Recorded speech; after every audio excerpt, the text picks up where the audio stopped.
Ginawaran ng kauna-unahang Miss Universe Asia si Chelsea Manalo kahit bigo siyang umusad sa top 12 ng Miss Universe 2024. At least kung hindi man siya nakapasok sa top 12, nakuha niya naman ang Miss Universe Asia 2024. Congratulations, Chelsea!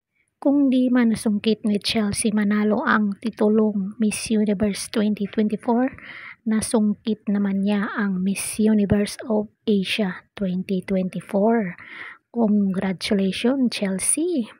Magbasa tayo ng mga komento dito ng mga nagmamahal kay Chelsea at nagpapasalamat siya na itinaas niya ang watawat ng bansang Pilipinas. Congratulations, Chelsea, for representing our country. The real question not everyone is asking is, hindi ba dapat si Chelsea ang nasa top 5 if siya ang Miss Universe of Asia? Sobrang illogical na siya ang mag-top 12. Tapos siya ang Queen of Asia. It's giving pangpalubag loob and just for clout. But yeah, happy for Chelsea as this is reward too. Tapos ang comment na to guys ay may nag-comment din.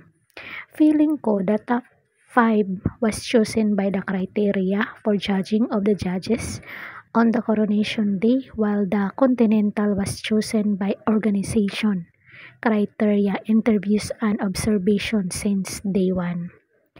We all enjoyed Chelsea exemplary performance, but the judges' choice prevailed. Anyway, salamat din naman. Sana sa susunod talagang magtapang at palaban na ang ilaban natin. Sayang ang ating pambato. Deserving pa naman. Lee Michelle, okay lang yan. Ang mahalaga kasama si Chelsea sa lahat ng world trip ni Denmark. At least 35 country ang pupuntahan nila. It's a privilege kasi makakapagpasyal si Chelsea sa iba't ibang bansa. True. Ano yung pampalubag loob ni Madam para hindi mabash? Agree ako sa iyo. She deserved to be in top 12. Pampalubag loob. Yeah. Kaya laging sablay logic nila magbibigay ng mga ganyan tas wala sa top 10 or top 5 si Chelsea. Hello, Use Philippines again. Congrats, Chelsea. Congratulations, Miss Chelsea. Filipinos, proud of you. Pampalubag award ni Uncle. Akalain nyo Miss Universe Asia siya, tas sa kandidata ng mga Asian country, di siya nakapasok kahit sa top 12 man lang. Deserve niya yun. Tas mas pasok pa si Thailand. Wow. I'm happy that she is Miss Universe Asia. However, the question is, why not Thailand? Don't get me wrong.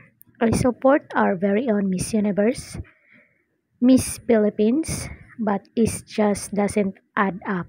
For me, if she earned the title, then she should have made it to the top 12. So talagang hindi destiny ni Chelsea Manalo ang maging Miss Universe 2024. At least itinaas niya ang bandila ng Pilipinas. Congratulations, Miss Chelsea. Deserve mo yan. So comment down kayo dyan guys kung ano ang inyong naging pahayag dito. Don't forget to like, share, and subscribe. Caridad Official TV. Hanggang sa muli and thank you so much.